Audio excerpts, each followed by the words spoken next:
નમસ્કાર મિત્રો, આજનો દિવસ મારા માટે ખૂબ જ ખાસ છે કારણ કે આજે હું મારા જીવનનો પહેલો બ્લોગ શરૂ કરી રહ્યો છું અને શરૂઆત કોઈ સામાન્ય જગ્યાએથી નહીં પરંતુ મેરડીમાંના પવિત્ર ચરણોમાંથી। આ જગ્યા પર આવીને મન આપોઆપ શાંત થઈ જાય છે, શબ્દો ધીમા પડી જાય છે અને વિચારો પણ થોભી જાય છે। ક્યારેક જીવનમાં આવો એક ક્ષણ જોઈએ જ્યાં આપણે ફક્ત અનુભવીએ, બોલીએ નહીં। મિત્રો, ચારે બાજુ જુઓ, લીલા ખેતરો, હવામાં હલતા ઝાડ, ખુલ્લું આકાશ। આ કુદરત કોઈ ભાષા બોલતી નથી, પણ જે કહે છે એ દિલ સુધી પહોંચે છે। ઝાડ શીખવે છે ચૂપચાપ ઊભા રહેવું, તોફાન આવે તોય વળવું નહીં।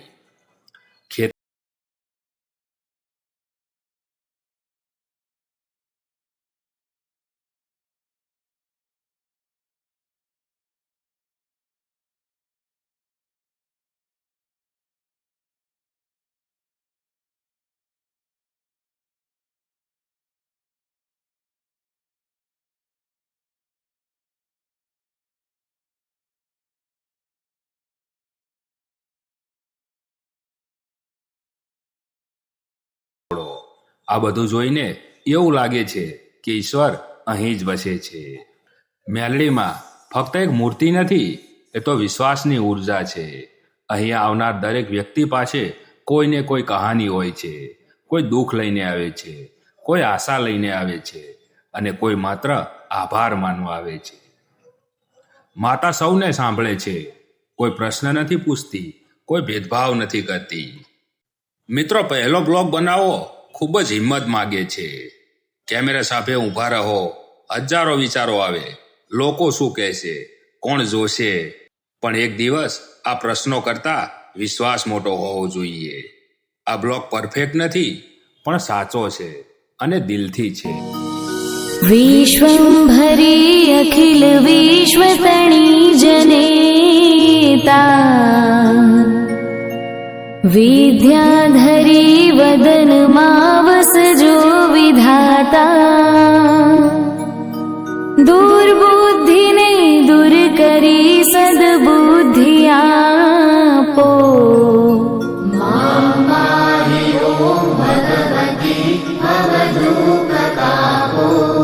ભૂલો પડી ભવરણે ભટકું ભવાની, સૂજે નહીં લગીર કોઈ દિશા જવાની। આજનો માણસ બહારથી હસે છે પણ અંદરથી તૂટેલો હોય છે। પૈસાની ચિંતા, ભવિષ્યનો ડર અને સમાજનું દબાણ। કોઈ માણસો એકલા જ લડી રહ્યા છે। એવા સમયે મંદિર અને માતાનું નામ મોટો સહારો બની જાય છે। શ્રદ્ધા એટલે બધું સારું થશે એવો ભ્રમ નહીં, શ્રદ્ધા એટલે કંઈ ખોટું થાય તોય હું તૂટીશ નહીં। મેરડીમાં લોકોને ચમત્કાર નથી આપતા, પણ હિંમત આપે છે અને હિંમત હોય તો માણસ બધું કરી શકે છે। આવી જગ્યા પર આવીને મને સમજાયું કે આપણે રોજ પોતાનાથી દૂર જઈ રહ્યા છીએ, મોબાઈલમાં ફસાઈ ગયા છીએ, સમય ક્યાં ગયો ખબર જ નથી પડતી। ક્યારેક બધું બંધ કરીને આવી શાંતિમાં બેસવું જોઈએ। અહીં મન સાફ થાય છે અને આત્મા શ્વાસ લે છે। જો તમે પણ જીવનમાં અટવાયેલા હોય, થાકેલા હોય અથવા હાર માનવાની કગાર પર હોય તો એક વાત યાદ રાખજો, તમારો સમય પણ આવશે।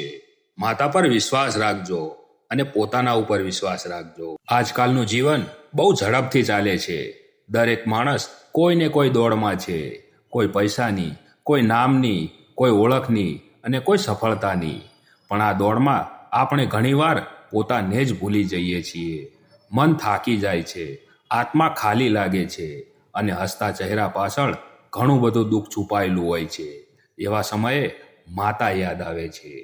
મિત્રો, આ તો મારો પહેલો બ્લોગ, લાંબો અને દિલથી બનાવેલો, મેરડીમાંના ચરણોમાંથી બનાવેલો। જો તમને આ શબ્દોમાં જરા પણ શાંતિ મળી હોય તો સમજજો મારી મહેનત સફળ।